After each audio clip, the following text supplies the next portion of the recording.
Merci beaucoup, je suis très heureux d'être là. Je remercie la SFR et Catherine de me donner l'opportunité de vous parler de cette actualité. Philippe Charlier, qui est un peu le Bones français, commençait sa conférence TED en disant « Je suis médecin et tous mes patients sont morts ». Ce n'est pas très encourageant. Alors moi, je suis radiologue spécialisé en imagerie prénatale, pédiatrique et post-mortem. Il faut que j'en parle d'ailleurs à mon psy, vraiment. Et ce qui fait qu'une partie des patients dont je m'occupe, effectivement, sont également décédés. C'est le sujet de la 3e journée d'imagerie médico-légale. Donc tout le samedi, nous avons la salle Passy pour parler de ces sujets-là, qui sont d'actualité, vous verrez. 5 sessions que je vais vous détailler. Une première session sur la médecine légale et la modélisation. Effectivement, on se rend compte que cette imagerie post-mortem, elle est à la confluence de beaucoup de technologies innovantes, notamment la documentation 3D, la photogrammétrie. On va travailler avec des ingénieurs de visualisation. On va faire des reconstitutions virtuelles de scènes de crime. Tout ça sera abordé sous l'égide de Fabrice Dedouy. Une deuxième session sur la balistique.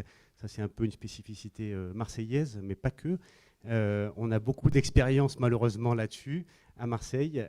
Et donc, on aura la confrontation d'avis d'une médecin légiste, d'un chirurgien militaire et d'un radiologue pour discuter de l'intérêt de l'imagerie post-mortem dans ces traumatismes balistiques fatals.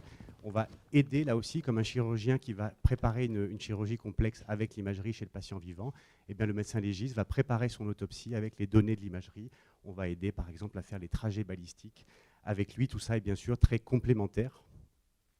Une 3e session sur le thème de la mort inattendue du nourrisson. Là aussi, il y a beaucoup de progrès qui ont été faits sur finalement la mort inattendue. Elle va être classifiée en mort expliquée et mort inexpliquée. Et on va aider, l'imagerie va aider, en particulier l'IRM et le scanner corps entier vont aider à identifier certaines causes de mort qu'il y a quelques années, probablement, on n'identifiait pas. Là aussi, des médecins légistes, des radiologues vont intervenir dans cette session. L'idée, c'est bien sûr de se confronter et de mélanger nos points de vue. Un sujet que l'imagerie médico-légale va aussi aborder cette année, qui est un sujet qui va, à mon avis, aussi beaucoup se développer, c'est l'imagerie médico-légale du vivant, avec beaucoup d'implications en termes de responsabilité. On a nos collègues des assurances qui sont venus travailler avec nous pour cette session, notamment sur la notion d'imputabilité lésionnelle et ses conséquences. On a pris l'exemple, un des exemples les plus fréquents, avec beaucoup de procédures judiciaires là-dessus, la hernie discale et ses complications. Donc là aussi, on va confronter l'avis du médecin expert, du médecin des assurances et du radiologue autour de ces problèmes d'imputabilité médico-légale chez le patient vivant.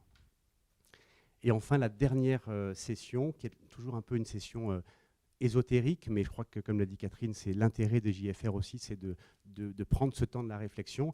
Valérie Souffron, qui est chercheuse en sociologie et qui travaille avec nous depuis des années, a monté cette session sur le corps transparent, point d'interrogation. Effectivement, l'imagerie, elle nous donne accès à des images du corps qu'on ne soupçonnait pas il y a quelques années. Et on va avoir ici aussi des intervenants extra-radiologiques qui vont nous enrichir sur leur point de vue. Est-ce que finalement, par exemple, rendre le corps transparent, c'est pas rendre invisible le patient? Donc une session qui va être, je pense, également passionnante.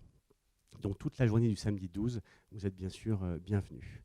Et puis l'actualité, c'est aussi cet ouvrage que j'ai eu la chance et parfois la douleur de co-diriger avec le GRAVIT. Le GRAVIT, c'est le groupe de recherche en autopsie virtuelle et imagerie thanatologique, qui est un groupe de travail de la SFR, qui mélange des légistes, des radiologues, des sociologues notamment. Et on a voulu combler un manque qui existait. Il n'y avait pas d'ouvrage synthétique sur l'imagerie post-mortem.